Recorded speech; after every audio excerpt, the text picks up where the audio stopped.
Déjame ponerme en donde vamos a empezar.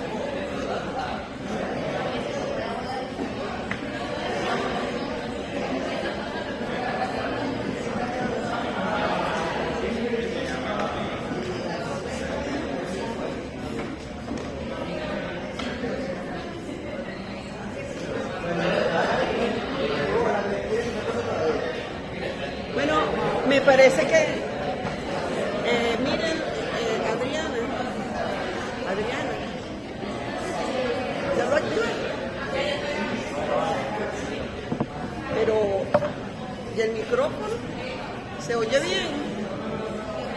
¿Se oye bien?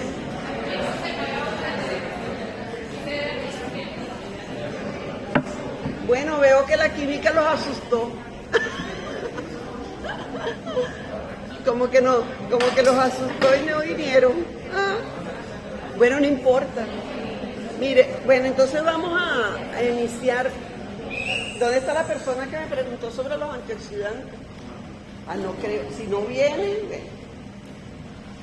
Bueno, mire, ¿recuerdan ayer que la célula tiene un sistema de defensa y que eso mantiene todo esto en equilibrio para que no ocurra la reacción con los lípidos, las proteínas o las moléculas informacionales? Que vimos la reacción de peroxidación. Fíjense, ¿qué pasa? Que en estos estudios químicos se desarrollan lo que se llaman los marcadores de la peroxidación para relacionarnos con las patologías, para desarrollar los trabajos de investigación. Entonces, cada uno de estos pasos se genera un producto. Por ejemplo, aquí tenemos este radical libre del lípido, pero, por ejemplo, hay técnicas en donde se desarrolla determinación de este compuesto, o los productos finales con son aldehído, cetona y el malonaldehído, que es uno de los principales. Entonces ustedes van a leer muchos artículos donde le hablan que determinaron la concentración de ácido tiobarbitúrico. ¿Qué es lo que están haciendo? Determinando compuestos finales de la oxidación en ese proceso de investigación. Y entonces vimos ayer que los radicales libres eran controlados por las enzimas y también por los productos provenientes de la dieta, o sea, vitaminas como los tocoferoles, o sea, la vitamina E, que son los tocoferoles y los tocotrienoles. Los tocotrienoles son más potentes que los tocoferoles. Esos son compuestos que se llaman liposolubles, porque tienen que ir asociados a membrana que es lipídica. Entonces, esos antioxidantes vienen en los compuestos grasos. ¿Quiénes consumimos? Aceite, ¿verdad? Entonces, por ejemplo, la única fuente que hay de tocotrienol es el aceite de palma, pero no, en el aceite de palma se pierde en el proceso de purificación del aceite. ¿Por qué? Porque el aceite de palma es de color anaranjado. En Malasia lo usan en la parte de salud también, porque como tiene tantos carotenos, ese es un aceite que previene, que genera la vitamina A en los niños. Y también tiene tocotrienoles, que es un potente antioxidante. Pero como a nosotros no nos gusta un aceite anaranjado, ¿qué hacemos? Lo refinamos, lo blanqueamos tecnológicamente y damos un aceite que no tiene antioxidantes. Cuando ustedes ven aceite de oliva virgen, ¿qué significa? Que la procesaron nada más por prensado, eso se llama prensado en frío. Entonces traen el aceite con todos sus antioxidantes. Pero si esa la refinamos, que pasamos al otro nivel de un aceite de oliva que no es extra virgen, ahí ya se han perdido muchos de sus antioxidantes. Y eso se hace, ¿por qué? Por el consumidor, que el consumidor quiere un aceite clarita, bien bonita, que no le dañe su fritura. Entonces, el aceite de oliva no es para freír, aunque yo veo que salen muchos chefs friendo con aceite de oliva, pero ese no es un aceite hecho para freír, porque los aceites para freír tienen una tecnología especial, que es la que le permite calentarse y no generar mucho humo. Entonces, viendo esto, yo le di a la persona que lo preguntó no está. Vamos a ver aquí, fíjense, ¿qué vimos nosotros ayer? Que se produce esta reacción, el radical peroxilo, y que este radical extraía un átomo de hidrógeno de otra molécula vecina, que podía ser un lípido, podía ser una proteína, una enzima, y que están presentes en donde, en las lipoproteínas, y están presentes aquí en las membranas, los ácidos grasos, los fosfolípidos, y la composición de ácidos grasos varía según nuestra dieta. Entonces, ¿qué pasa?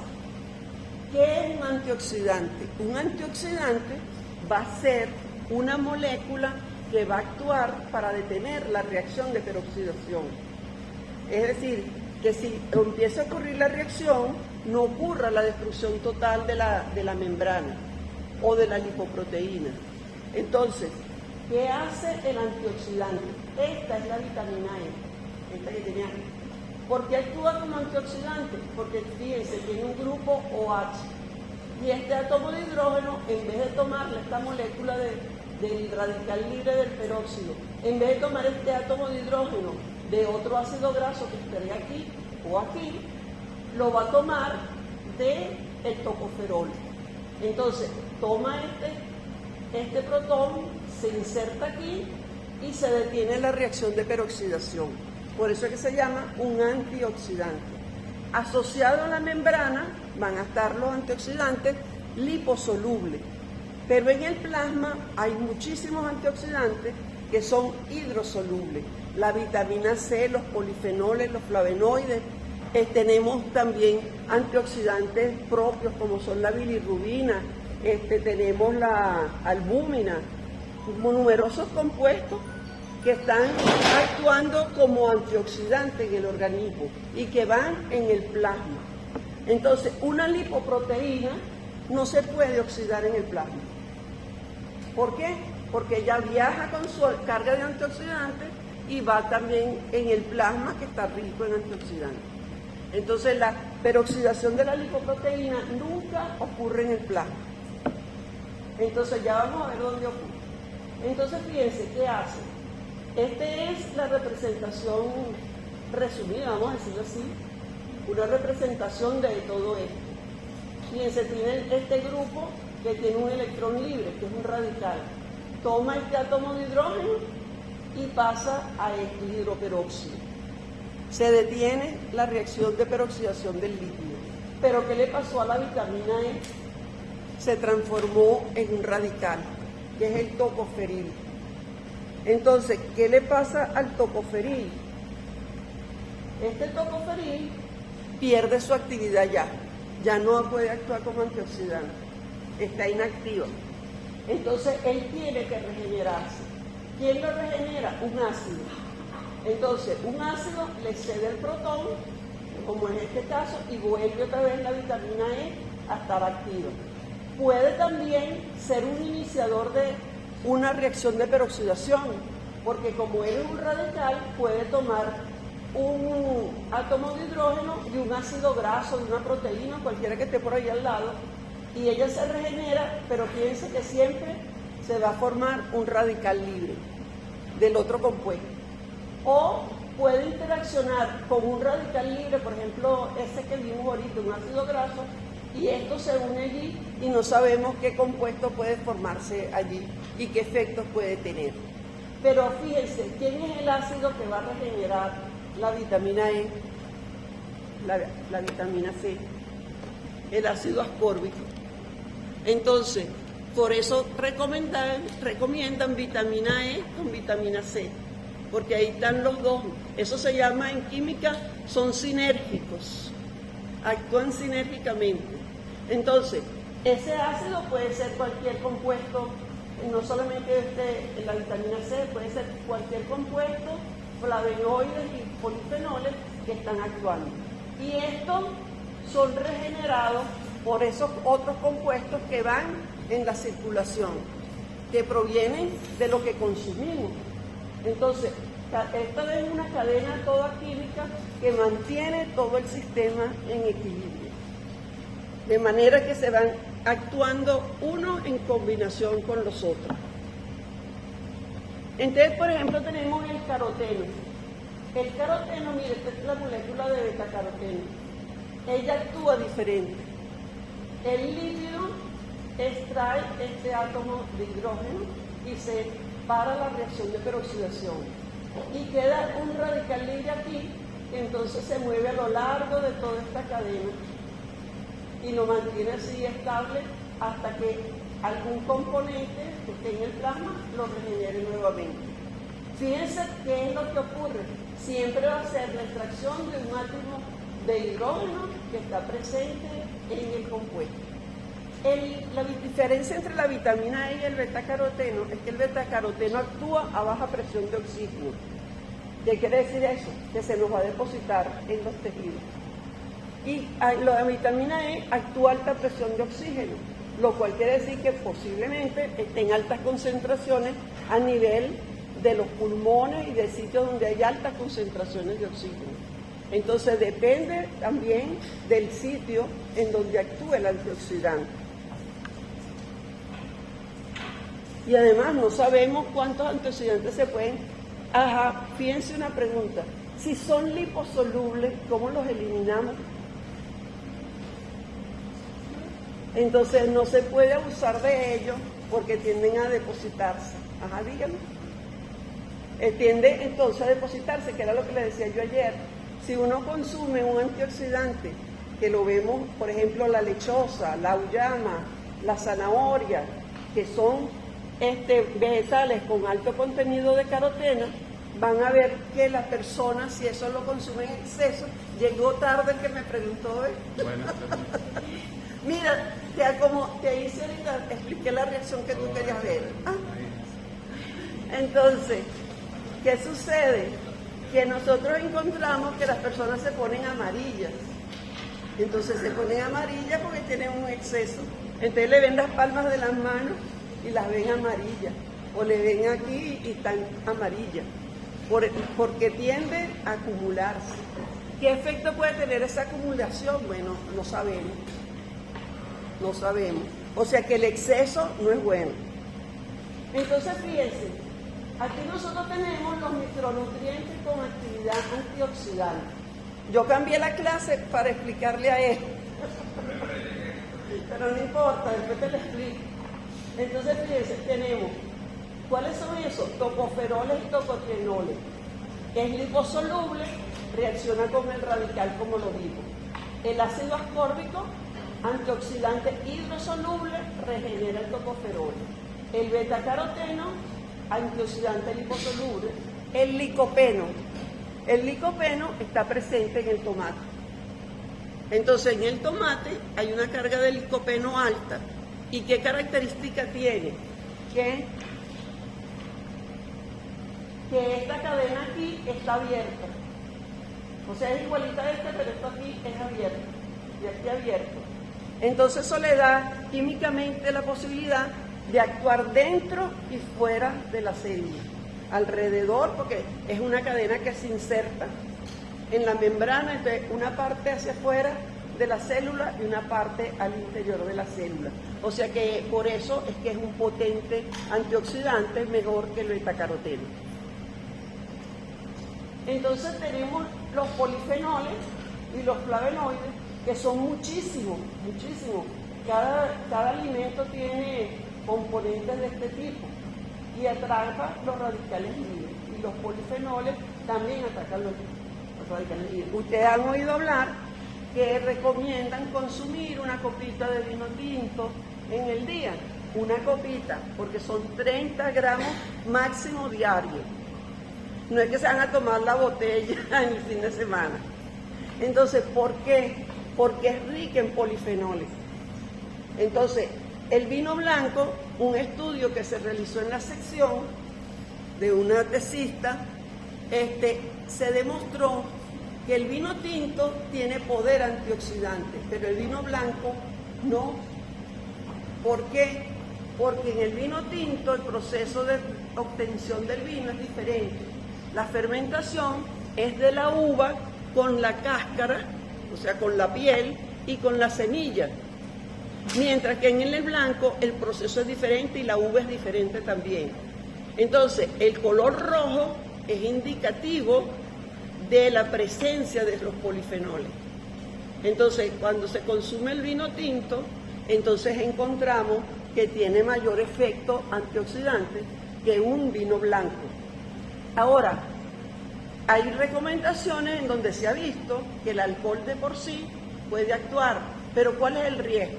Ustedes como médicos no pueden estar recomendando a nadie tomar vino. ¿Por qué? Porque si una persona tiene adicción o trae sus genes de alcoholismo, porque eso es propenso también genéticamente, usted le recomienda una copita de vino y lo puede convertir en una persona alcohólica.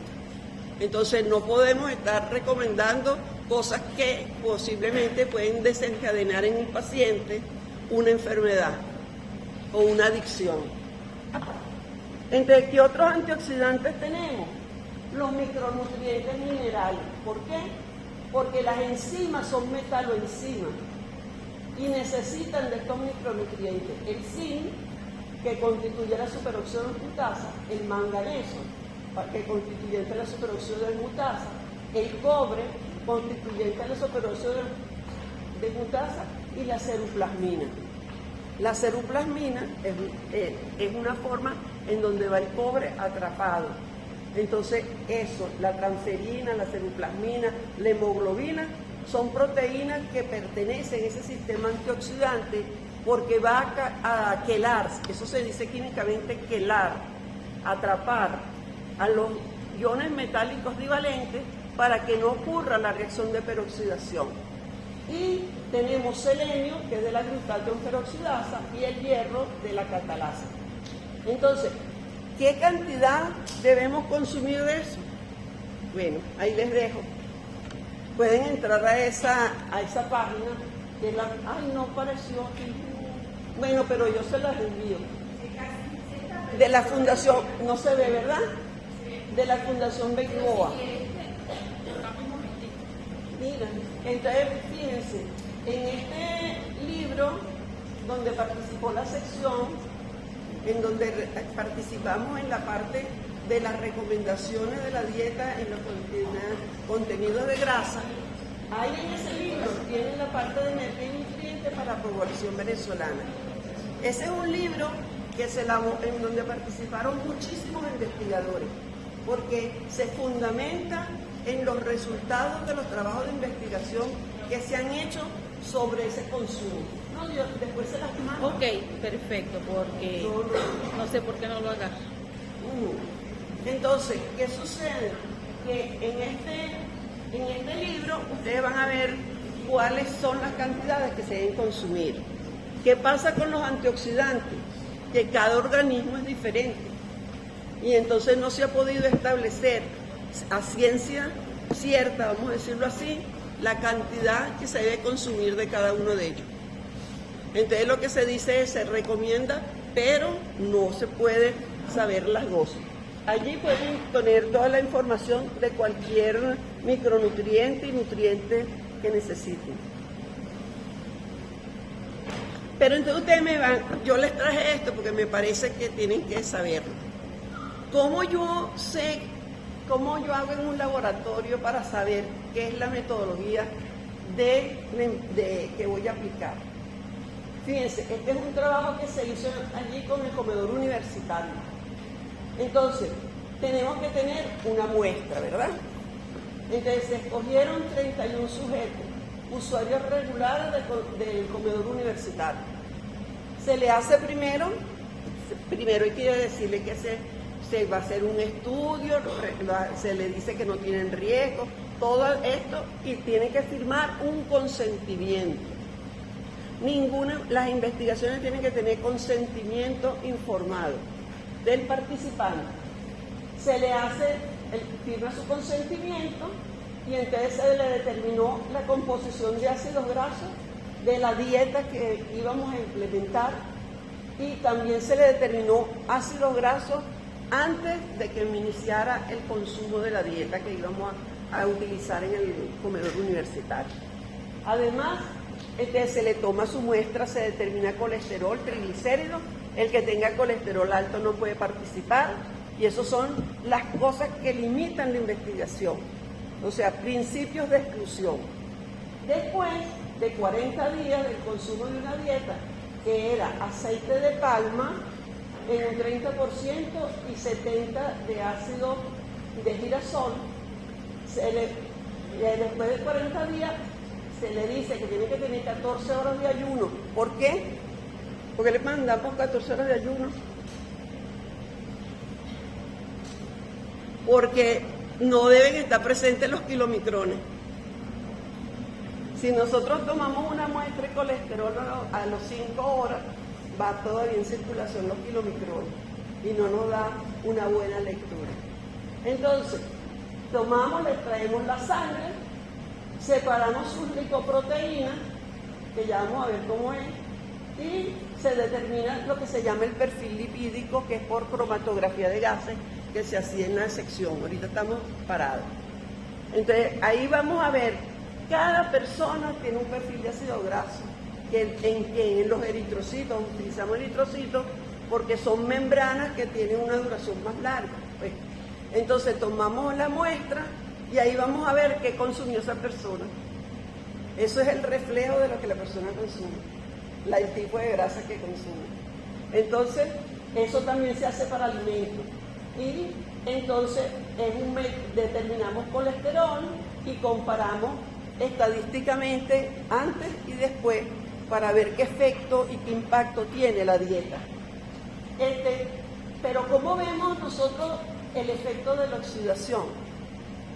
Lo vemos de la siguiente forma.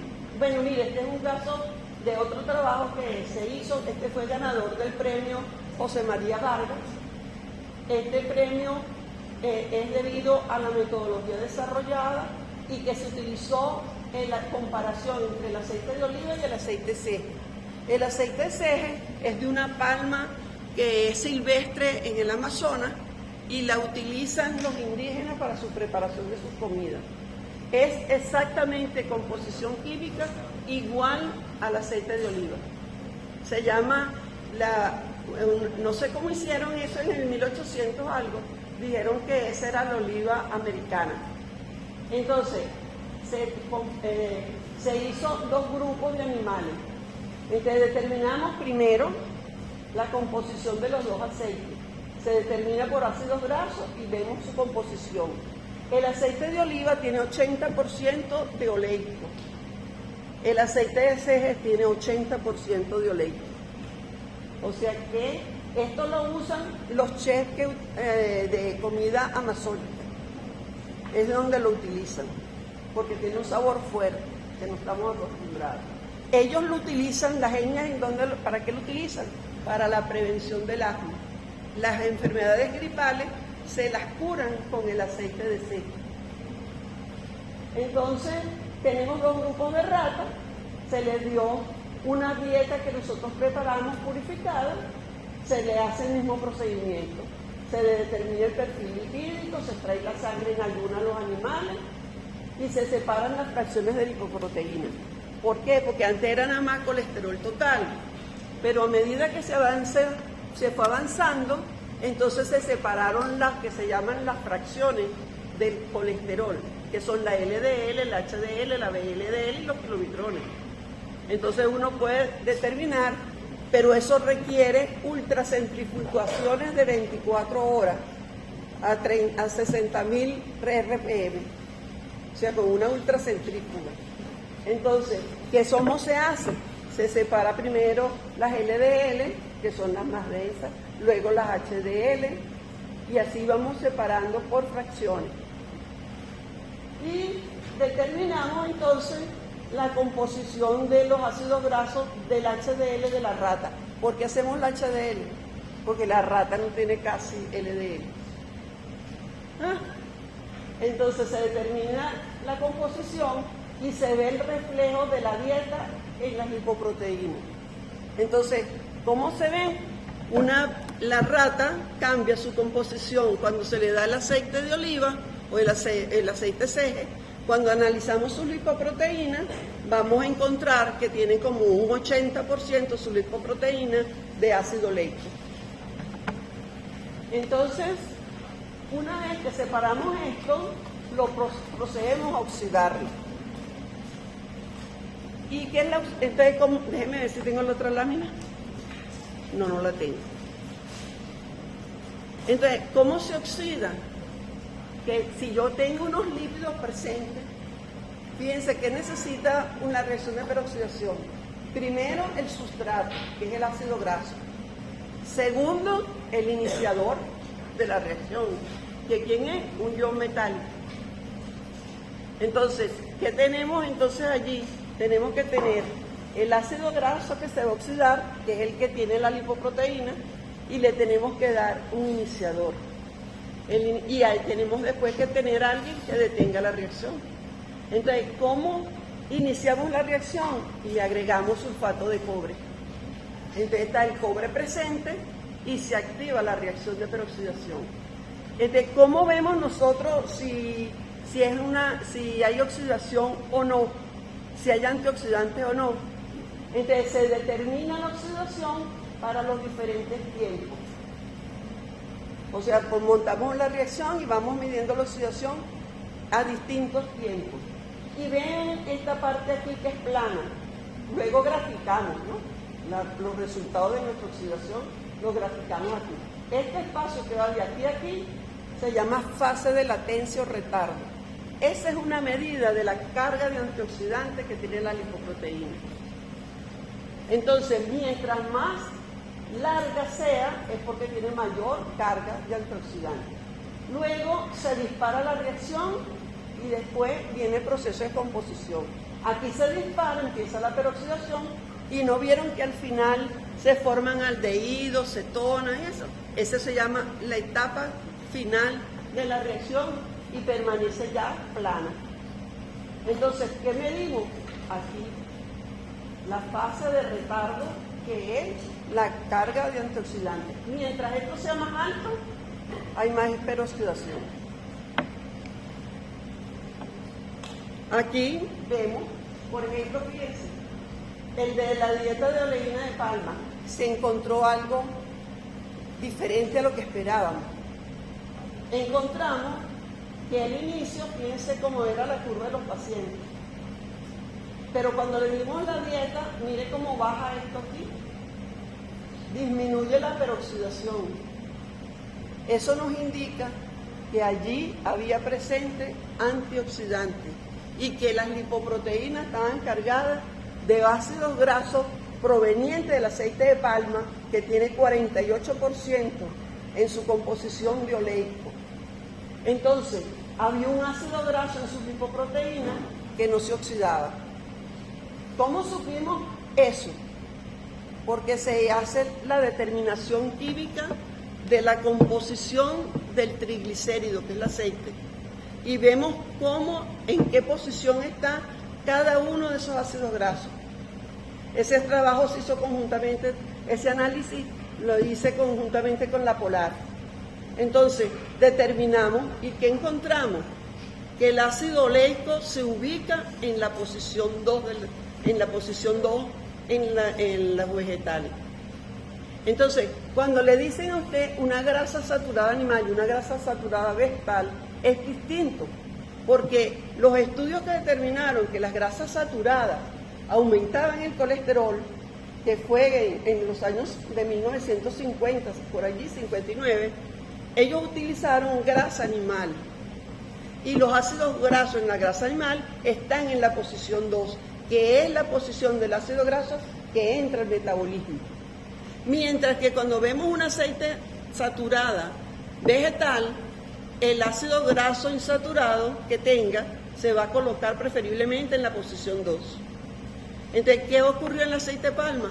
Que en el aceite de palma el ácido graso insaturado, que era el oleico, estaba en la mayoría en la posición 2. Y entró en el metabolismo y por eso se vio que disminuyó la oxidación. Entonces, los últimos estudios del aceite de palma es que depende eso se llama la estereoquímica de la molécula. El impacto en la salud depende de la posición en que esté el ácido graso que tiene efectos negativos. Entonces no es lo mismo grasa animal que grasa vegetal. Por eso pueden utilizarlo en los alimentos, porque es saturado, pero el saturado está en la 1 y en la 3 y no entra al metabolismo. Pero ese es un alimento que está satanizado. Ese es un aceite que digan lo que diga, está satanizado. ¿Por qué? Porque no solamente es el efecto que pueda tener en la salud, sino que como el aceite de palma es tan rendidora, ¿por qué? Porque ocupa menos área, da mayor producción. Y eso ha provocado que como el consumo de grasa mundial es tan alto, se han eliminado en Borneo los bosques, en todos los países que tienen palma, entonces eliminan los cultivos o los bosques para sembrar la palma. Y entonces están haciéndole un daño al ecosistema. Entonces hay grupos de personas, grupos, vamos a decir, ecologistas, que se oponen a que se continúe usando el aceite de palma y los aceites, porque si vemos a Argentina con la soya, ha devastado todo para cultivar el aceite de soya. Pero vamos a continuar aquí. Ahora, ¿de dónde vino todo esto? ¿Cómo empezó el estudio de la peroxidación? Con la enfermedad cardiovascular. Porque se ve que la fisiología de la arteriosclerosis interacciona una serie de fenómenos moleculares y celulares complejos que se los van a explicar cuando el doctor Golfetto les dé la clase. Entonces, hay varias hipótesis. Una de las hipótesis es la modificación oxidativa de la LDL por radicales libres. Entonces, ¿cómo empezó todo esto? Se encontró lo primero que se hizo, que fue determinación de colesterol. Eso fue hace años, ¿no? Entonces vieron que a medida que aumentaba el colesterol, aumentaba el riesgo cardiovascular. Por eso, colesterol alto, riesgo cardiovascular. Pero luego vienen las separaciones de las diferentes fracciones y se desarrollan y se separan las de LDL, LDL y HDL y se estudia el efecto de cada una de ellas. Entonces llamamos la HDL como colesterol bueno, todos son buenos.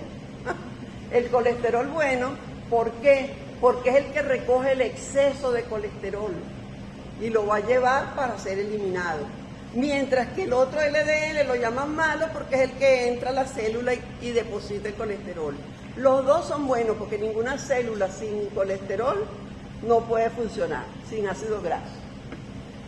Entonces, aquí vemos que me encontraron que si la LDL colesterol está alta, aumentaba el riesgo. Y si la HDL está alta, disminuye el riesgo. Pero la HDL solamente se modifica ¿con qué? Con actividad física. Nosotros no podemos estar cambiando la HDL con dieta ni nada de eso, sino actividad física. Y la LDL sí tiene efectos sí tiene efectos de la dieta directamente. Por ejemplo, los triglicéridos. ¿Quién baja los triglicéridos? Omega 3. Entonces, vean cómo la grasa tiene sus propiedades, que no es mala. Entonces, ¿cómo empezó todo? Empezaron estudios morfológicos y teológicos, indicaron que en las placas ateromatosas se encontraba ésteres de colesterol. Y la pregunta es, ¿qué hace en esa arteria el colesterol presente? ¿Por qué hay esa masa de colesterol? Es la primera pregunta que se hacen los investigadores. Entonces, ¿qué pasa? Lo primero que se les ocurrió era que en ese momento se había descubierto el receptor de la LDL. Entonces dicen, no, es por el receptor, debe ser algo del receptor. Y entonces hacen este experimento, colocan una LDL nativa y esperaban que diera enfrente un macrófago y esperaban que diera una célula espumosa, pero resulta que no dio nada, no se formó. Entonces empezaron a investigar y a uno se le ocurrió modificarla, o sea, la acetiló, a la LDL, y la modifica y la pone frente al macrófago y se forma la célula espumosa. Es decir, que la LDL tiene que ser modificada para generar la célula espumosa. Ah, bueno, no le puse el dibujito, ahora lo van a ver. Entonces, ¿qué sucede? Que, bueno, pero la acetilación no ocurre en el organismo. ¿Cuál será el mecanismo entonces? Entonces a uno se le ocurrió y dijo, vamos a poner una célula endotelial, porque como está en la arteria, vamos a poner células endoteliales y músculo liso, a ver qué sucede. Y estas células modificaron la LDL. Entonces, ¿por qué? Porque las células generan radicales libres. Y entonces los radicales libres que generaron las células endoteliales y de músculo liso modificaron la LDL. Entonces, ¿qué hacen entonces? Determinan a ver qué compuestos hay presentes ahí. Encontraron productos de peroxidación. Y allí relacionan la peroxidación con la arteriosclerosis. El mecanismo por el cual las células endoteliales inducen la modificación de la LDL es la peroxidación por radicales libres de los lípidos. Fíjense qué fecha, 89. El estudio de los radicales libres, esa área de investigación es muy reciente, es del año 89. Mientras que ustedes ven otras que tienen añales, esa es reciente. Pero debido a que está asociada con el envejecimiento, ¡guau!, corrieron a trabajar en eso. Entonces vean aquí cómo es que se forma la placa. La LDL se infiltra en la arteria, en el endotelio. En el endotelio tenemos, en ese subespacio endotelial, vamos a tener que células endoteliales, células del músculo liso, vamos a encontrar, y ellas están generando radicales libres, modifican la LDL. Cuando esta LDL está modificada, entonces los macrófagos, hay unos macrófagos que se llaman los barredores, van a captar esa LDL modificada, y ese mecanismo no es como el de la célula, que cuando llega una cantidad de colesterol se detiene el receptor y no se generan más. Aquí no, ese es incontrolable, él va a captar y se va a formar las células espumosas. Pero ese proceso aquí genera que vengan más monocitos, que se activen más monocitos, que se formen más macrófagos y que crezca la placa ateromatosa, debido al proceso de oxidación que está ocurriendo en las células endoteliales. Entonces, ¿qué encontraron? Que ya no nos conformamos con que eran LDL nada más, sino se las separamos y las separamos y las separamos, y encontramos que hay diferentes subclases de LDL y que dependen de su diámetro. Entonces hay las LDL a esta densidad entre 1,25 y 1,38 que tienen un diámetro entre 260 y 270. Fíjense, por debajo de 250, vamos a decir así. Y esas son las lipoproteínas que llamamos grandes.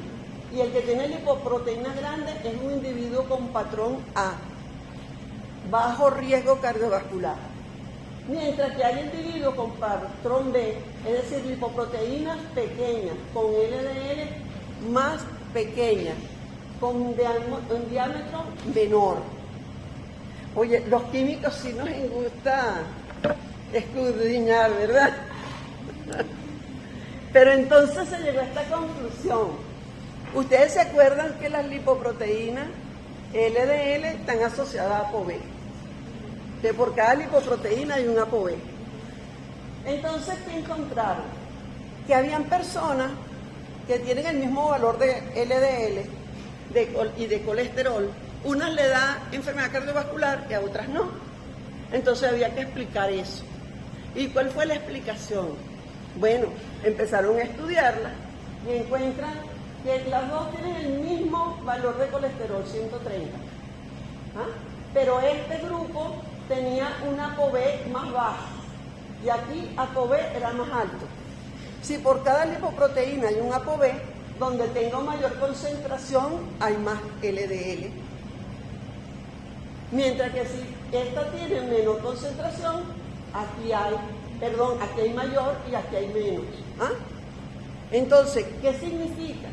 Que este individuo tiene LDL grande y este tiene pequeña. Y que este tiene patrón A y este patrón B. ¿Y qué sucede aquí? Que ahora se utiliza como marcador de arteriogénesis el número de partículas. No la concentración, sino el número de partículas.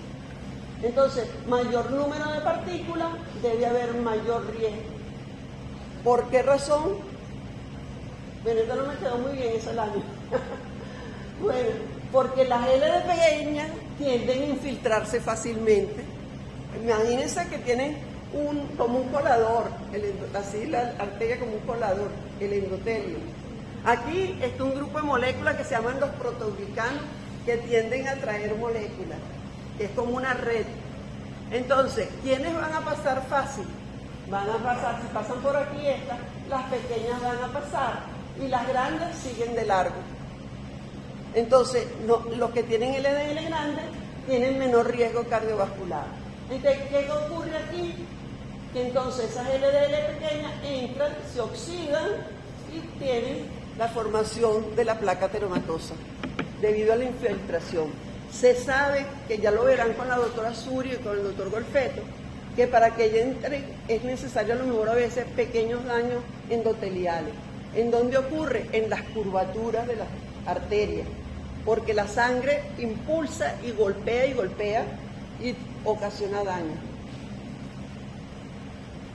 Aquí tenemos un dibujo muy bonito que les resume todo. Fíjense, aquí está superóxido de mutasa, radical libre, formación de peróxido, el óxido nítrico sintetasa formando el subóxido nítrico, se interacciona con se formaría el peroxinitrito, ataca la LDL se oxida y es captada por el receptor barredor del macrófago, el CD36, y empieza a formarse la célula espumosa.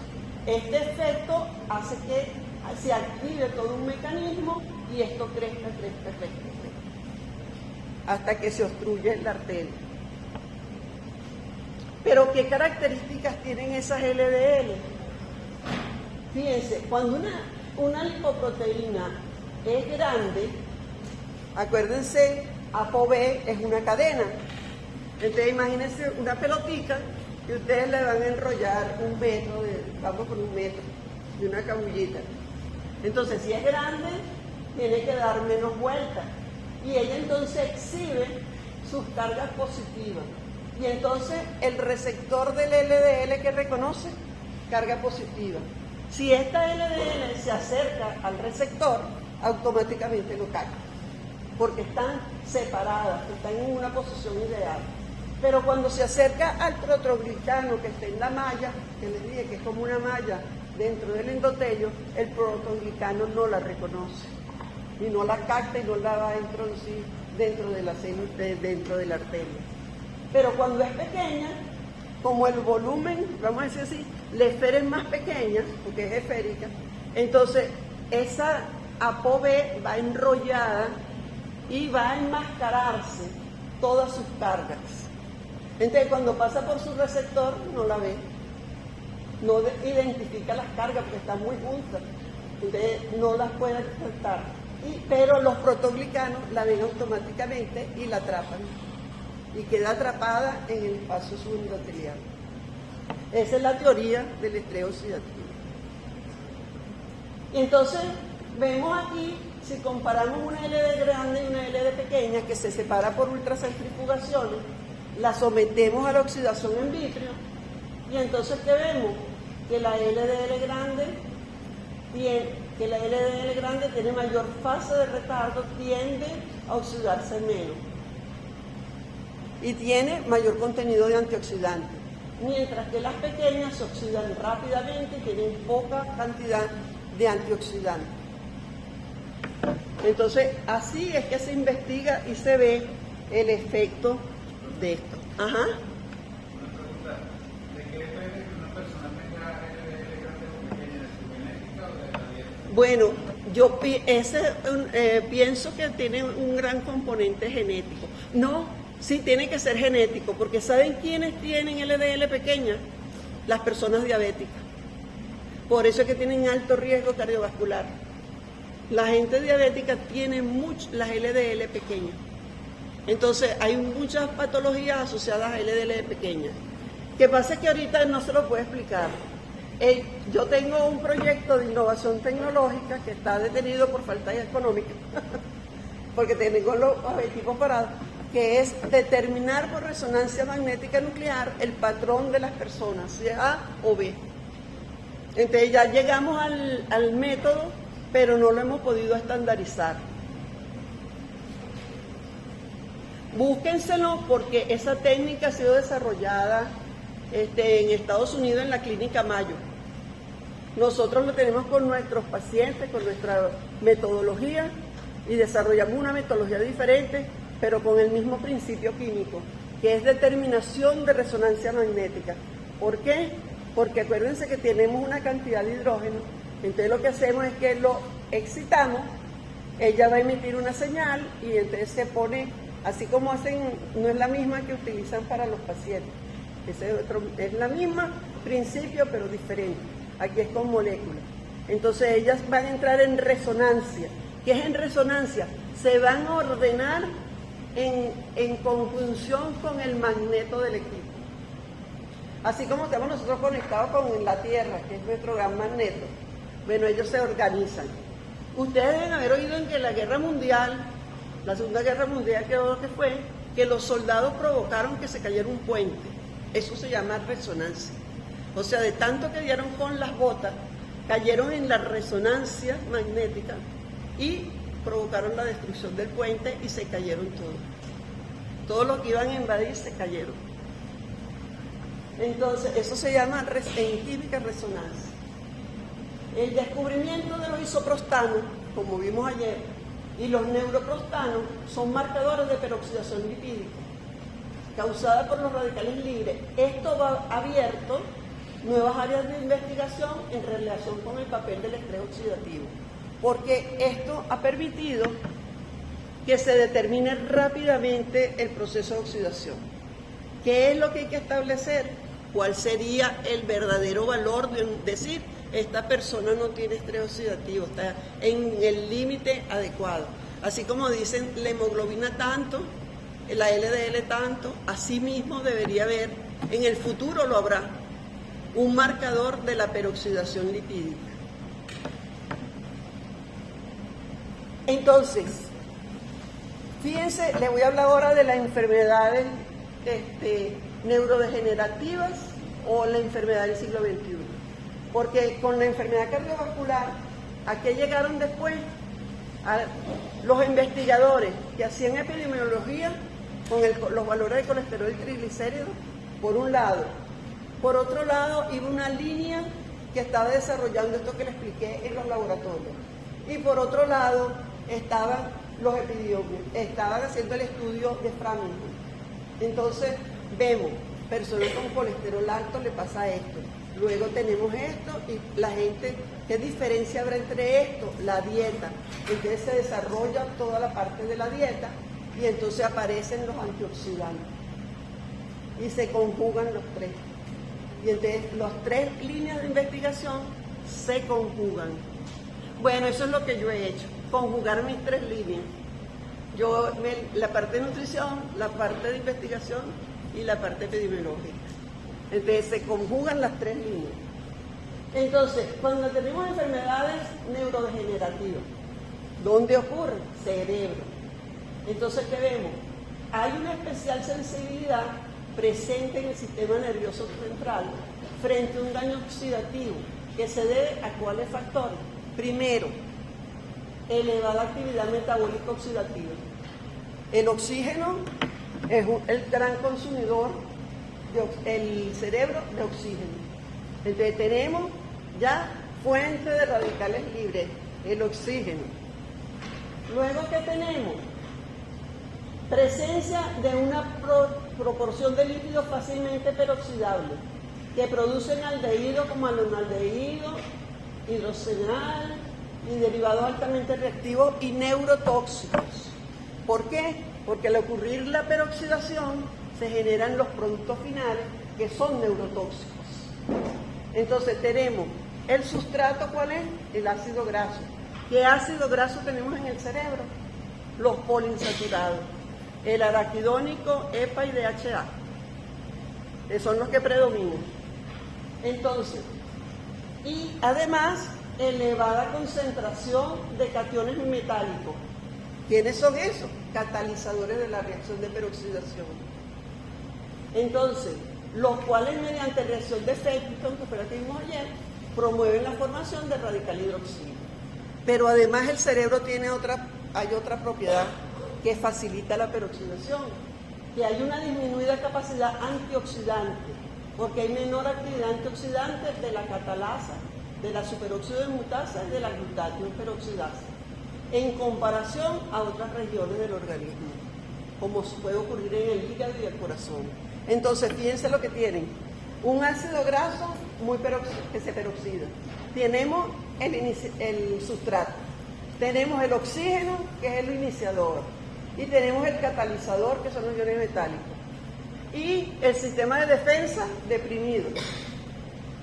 Entonces, si esas enzimas disminuyen su actividad con el envejecimiento, entonces debe haber mayor oxidación a nivel cerebral. Pero ahí deben haber mecanismos que todavía no se han encontrado. Y tiene una reducida capacidad de regeneración celular. Además, recuerden, los antioxidantes, todos no pasan la barrera hemoencefálica. Ahí actúan hormonas y otros componentes que están ahí presentes. Pero nosotros no tenemos allí cargas antioxidantes.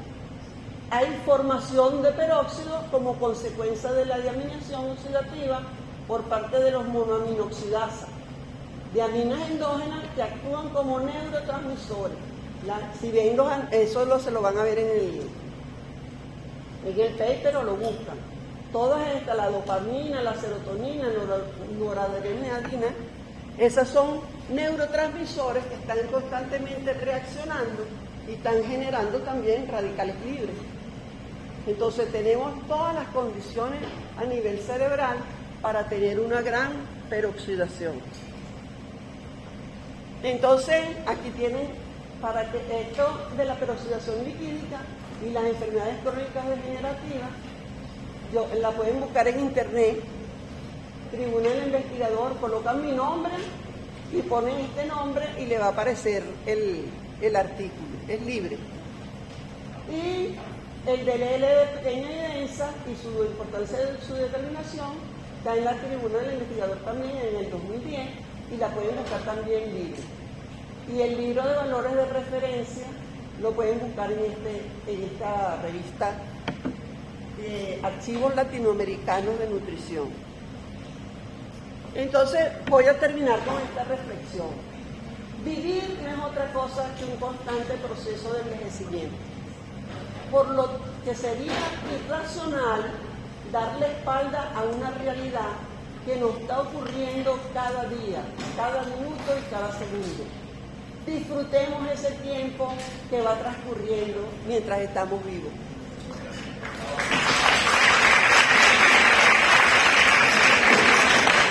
Porque, ¿qué significa eso? Que mientras estemos vivos, estemos respirando, no nos estemos ocupando de cosas que no están en nuestras manos solucionarlas. Que perdemos la vida y la alegría de vivir por tontería. En las cosas más sencillas de la vida está la felicidad. Ustedes están jóvenes, pero ya yo tengo bastantes años y la vida no es fácil. Gracias, profe. Bueno, pues hasta luego. Hasta luego.